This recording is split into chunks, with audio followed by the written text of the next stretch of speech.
One TV special report.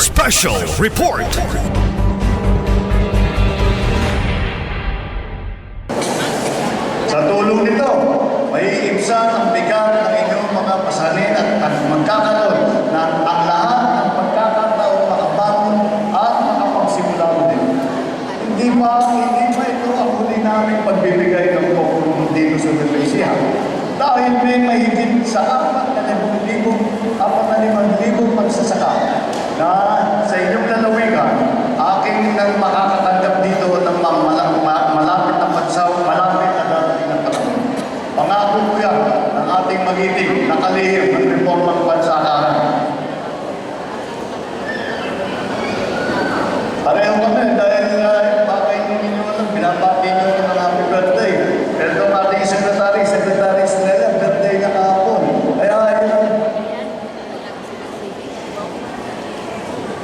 Kaya nag-uusap kami, sabi anong gagawin natin? Anong gagawin natin sa birthday natin? Hindi ba birthday? Dapat may blowout. Ito ngayon yung blowout. Sa kabuhan, mahigit 500 milyong piso para sa lupang pag-agraryo dito sa inyong probinsya ang sasagutin na po ng pamahalaan. Ang pamahalaan po, kami po'y naniniwala na sa pagwawalang visa ng pagkakautang na ito ay giginhawa ng ang buhay ng ating mga benepisyaryo. Hindi na kayo mangangamba sa pagbayad sa amortisasyon. Hindi na kayo matatakot na mawala pa ang lupang pinagkukunan ninyo ng pantustos sa araw-araw. Maaari nyo nang gamitin ang pera ipagpupulong nyo sa lupa para sa inyong pangangailangan. Mahigit 5 dekada na ang nakalipas matapos tagdaan ng ating ama, si Pangulong Ferdinand E. Marcos Sr. ang Presidential Decree No. 27 na may layunin mabigyan ng katuparan ng pangarap ng ating mga magsasaka. Kasama din mo dyan. Nagkataon din mo, masarap na papakahinti rin mo yung wala. Noong nasimulan itong Agrarian Reform Program, ang talihim po noong panahon ng aking ama ng Department of Agrarian Reform ay ang lolo po ng ating talihim ngayon, si Lolo Andre Estrella. At siya ang sabi namin, nung ako'y bubo, isa sa unang na siya po, sabi ko, kailangan naman nakakahiya sa ating mga ninuno na hindi natin matapos ang programang sinimula nila. Kaya talaga, dito kami, tatapusin po namin lahat ng Agrarian Reform Program bago matapos ako bilang Pangulo. Kaya naman, hanggang ngayon, nagpatuloy natin sinusulong ang inyong karapatan, kapakanan at kasaganan, maging ang kautan sa sektor ng agrikultura sa ating bansa. Ngunit, hindi rin natatapos ang ating pagtulong. Maghahandog din ang DAR at Nueva Ecija ng pautan na nagkakalaga ng halos 41 bilyong piso para sa mahigit na 400 benepisyaryo.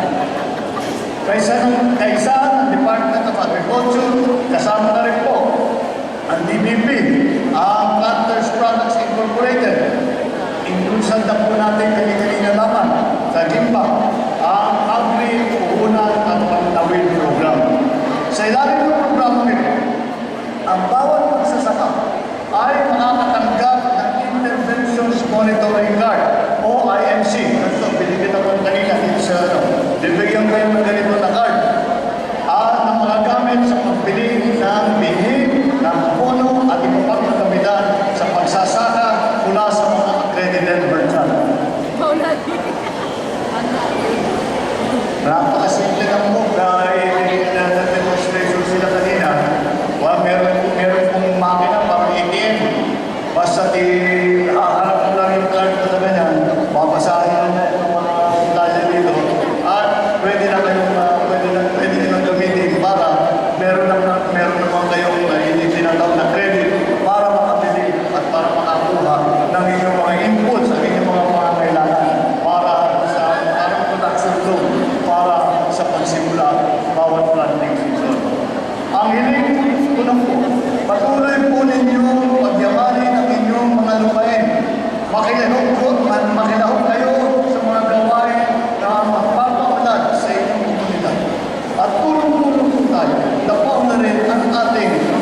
bansa. Sa tulong nito, sa pagkakaisa po nating mga kapwa Pilipino, ito po ay mga pangarap na matagal na nating hinahanap. Marami pa po pangarap at plano para sa Pilipinas. Nais kong maging kaagapay ng bawat isa ng pamahalaan. Nais kong mabigyan ng magandang edukasyon, kalusugan at hanap buhay ang bawat Pilipino. Nagsisikap ang butihin ang kanilang buhay. Kaya sa araw na ito, sa buong bansa, sabay-sabay po tayo naghahandog ng tulong. At sa ginagawa natin po ngayong araw, mahigit isang 1.3 bilyon na piso ang ating ipagkakaloob sa mahigit 260,000 kababayan natin na nangangailangan sa pamamagitan ng ayuda sa kapos na ang kita program ay tinatawag na AKAP. Ngayon din po, sa araw na ito, naglaan po tayo ng lagpas sa 300 milyong piso na pondo mula sa ating tanggapan upang gawing libre ang serbisyo ng mga pampublikong tertiary hospital sa bansa, kagaya ng Philippine General Hospital sa Maynila, sa Vicente Soto Memorial Medical Center sa Cebu, ang Amay Pakpak Medical Center sa Marawi, at iba pang mga government hospital. Sa mga pasyente po nito, sagot na po namin ang inyong mga gastusin sa araw na ito. Wala na po kayong kailangan tahanin sa usapin ng mga babayaran. Nawa po ay sa pamamagitan ng mga tulong nito at sa pagsisikap at pag-agapay sa bawat Pilipino, may tataguyod natin ang isang bagong Pilipinas na hindi sa mga biyayang bunga ng mga binhi itinatanim natin ngayon. Hangad ko na ikatulad ng aking araw, ang inyong maghapon at kinabukasan ay maging puno ng liwanag, ligaya at pag-asa. Maraming salamat sa inyong ginawang sakripisyo. Maraming salamat sa inyong patuloy na pagsisikap upang ang ating bansa ay mapaganda at ang ating mga kababayan ay gumanda ang buhay. Maraming salamat sa inyo at mabuhay po kayo lahat.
Lapu-Lapu City.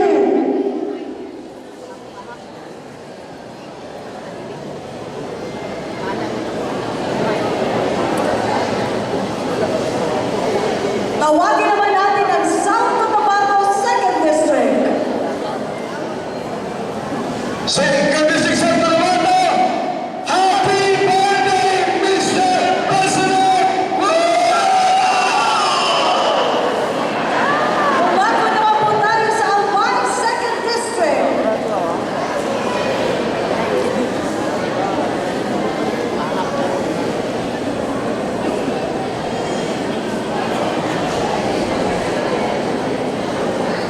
Babati naman po ngayon ang mga taga-Apayao Lone District.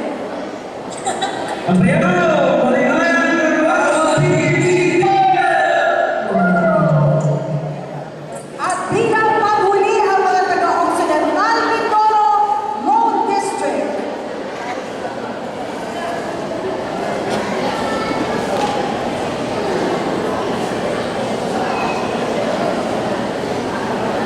Maraming salamat po sa inyong pagbati sa ating mahal na Pangulo sa kanyang kaarawan. At ngayon naman po, inaanyayahan ang Pangulo kasama ang ating mga beneficiary. Inihiling po natin sa ating mga beneficiaries sa pamisita na magsitayo at samahan ang ating mahal na Pangulo.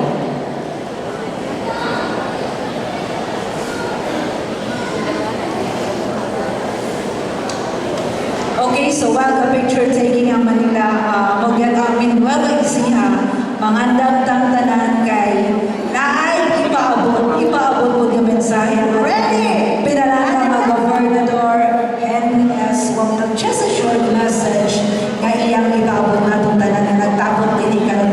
And of course, atong i-advise na Vice Mayor Bebby, and katong ready na nato daan ang mga beneficiaries. Kay after the message ni Gov. Henry, ipahigayon na dahil nato ang ceremonial distribution sa inyong madawat nga ayuda ng madawat nga regalo sa ating birthday nga president. So before we wrap this up, before nato madawat ang message ni Gov. Henry. Okay, thank you very much. Once again, a big round of applause. Our very hard-working governor para sa iyang mensahe, Attorney Henry S. Wabinag, Ascenso Misamis Occidental. Atong mga opisyalis, mayores sa mga nagkalalaing lungsod, hindi mo i-receive mga beneficiaries, hindi mo ang kalihukan karoon ang atong mga barangay peacekeeping action team sa lungsod sa Hibnis ay ipanguluhan ni Mayor Jujuju sa lungsod sa Panama. Ipanguluhan ni Mayor Agneria Bailan sa lungsod sa Duran, ni Mayor Elsingo sa lungsod sa Lardel, nga mo posto sa kabinyo na total si Mayor Berlin. Ang atuang mga kaeksyunan sa Dakbayan sa Usamis, mga small store owners and ambulant vendors, Dakbayan, mga opisyal sa Dakbayan sa Usamis, nagipanguluhan ni Mayor Henry M. Waminal Jr. Ininghalo pa na ito ang simultaneous distribution of comprehensive government assistance. Nagpakita na nagkayo sa atong government agencies bigan sa national nagipanguluhan sa atong mahal na presidente na karong adlaw nagsaulo sa iyang adlaw na natawahan. Sa atong adlaw nagkita din dito sa Department of Agrarian Reform Office na may paabot sa birthday greeting sa Tuhigala si Secretary Conrad Estrella Reserve. Sa mga okasyon ng hatag global titulo o condonation certificate sa atong mga Pilipino magbabago. Pero alam mo, kaya adlaw na di pa ako kining ako kalimutan in partnership sa atong mga local government units sa pagtabang sa atong katawan o mapabot ang servisyo sa grassroots level ngadto sa pinagpupos sa Hongkong sa Katiling. Tinagi sa Bangkok Pilipinas campaign, daghang mga programa na nahihatod ngadto sa nagkalain-laing sa atong nasod, ranging from financial aid, livelihood opportunities, healthcare, education, and social services. Its aspect is designed to provide a safety net for our communities and help them rise above their challenges. O kini nakatabang dili lang sa mga beneficiaries, kundi sa atong ekonomiya. Usap tungod kay nag-circulate man ang maong mga ayun nagipanghatag sa nakatabang usap sa atong ekonomiya. This initiative is more than just a program. It is a symbol of unity and progress. Administration of President Marcos Bagong Pilipinas vision that epitomizes the government's commitment, accessibility, and efficiency in public service delivery, bringing our services closer to the people. Sa ato karon nga pagkatapos diri, this is simultaneous across the country. Ato ni-empower ang community, strengthening local governance.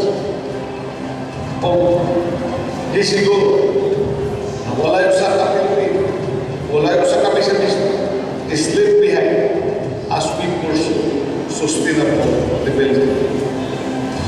Your provincial government of Visayas Occidental, Bansa, Kaapa, Vice Governor Wing Gutierrez, and our board members stands as a vital conduit and partner to the national government in this endeavor. We are committed and united in rallying behind the noble cause for economic and social transformation. Ang atong pagkagamhanan, ang atong team assessment, support to this debate. And this is manifested sa atong pagmahal, sa atong mga bipat forces, sa atong mga small, medium economic enterprises. Gagmay na negosyante. Kamo, ang mga mahigong lalong kaabot sa pagpalambo sa atong community o sa pagpatungan sa atong peace and order programs sa kabalantayan. Usa among hila ang inyong dakong contribution in our peacekeeping efforts nga mo'y usa ka instrumento pagpalambo sa atong community. In our pursuit of peace and order, we have seen how vital government support is in stabilizing communities. Visayas Occidental, where we have worked so hard to bring peace and development, stands as a prime example of how coordinated government action can transform lives. From being a province once burdened by insurgency, we are now one of the leaders in development in northern Mindanao.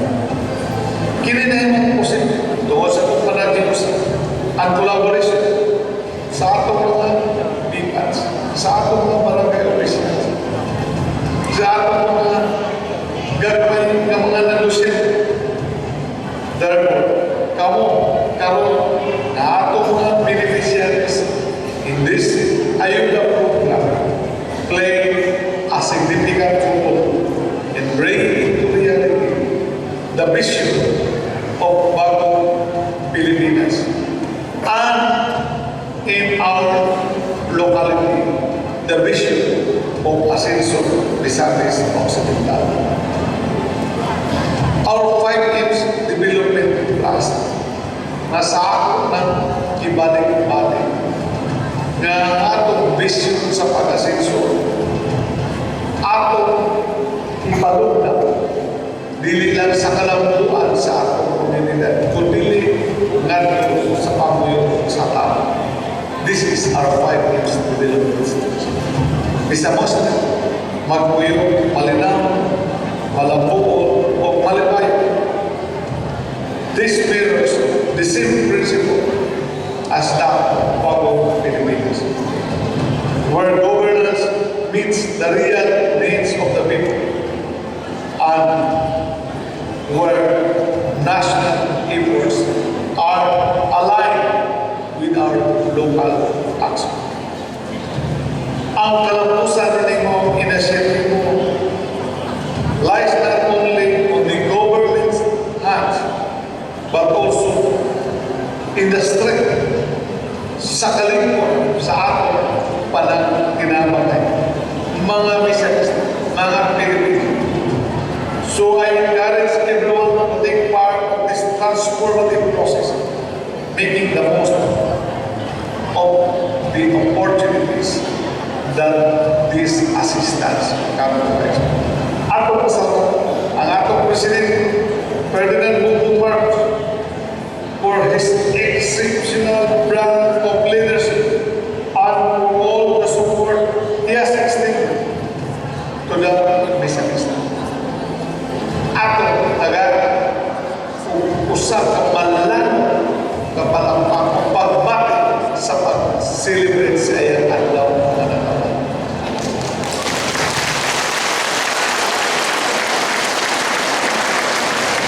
To our local leaders who continue to work hand in hand with the national government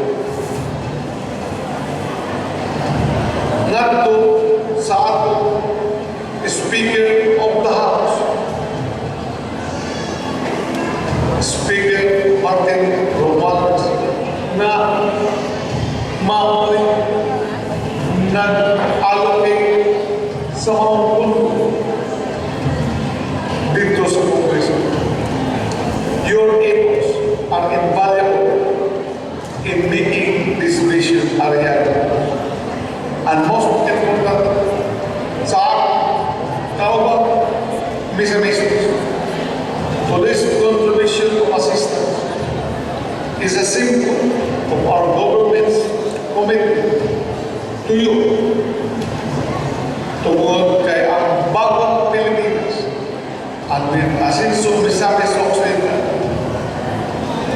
walay ibili na usap na mga atong ipadayon ang atong panagdiusan sa pagkukuha sa atong mga tahas isip usa ka komunidad, isip usa ka probinsya aron sa ingon atong magkampo ang atong hindi usang paglantaw alang sa usa ka malinaw, malambuo o malipayo na probinsya sa Visayas Occidental.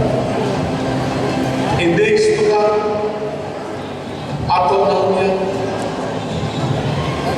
matagal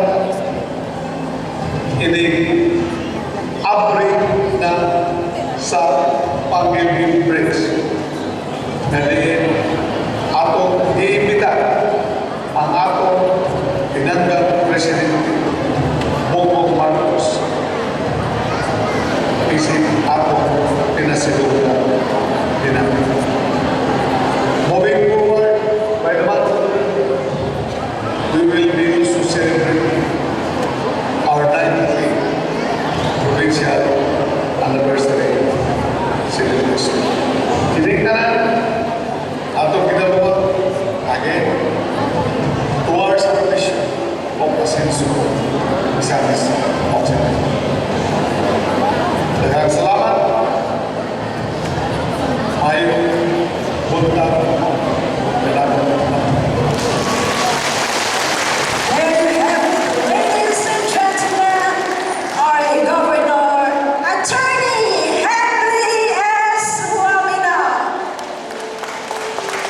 So, natin naka-ready ang mga pangalan para sa tayo ay kaya ng ceremonial na distribution sa itong ayuda na manawag karugtagan ng tiyawag at mga city officials headed by Vice Mayor Bebe Neri, din sa pangalan of course ang ating mga beneficiaries para sa itong na ceremonial na distribution atong tawagin din sa mga si Pedro Arvin Loto dinita sa right side sa stage to serve ang pinagkalata 5 Loretta Navares please follow Arvin big round of applause first of all tawag ko later on sa inyong ayun na kita sa pagpinalang ng pagkasalan okay then get ready of course at the request ko na ito mga taga DSWT ang inyong headpiece to join the team okay excited na tayo kung manawag. Okay. Once again, si Pedro RV.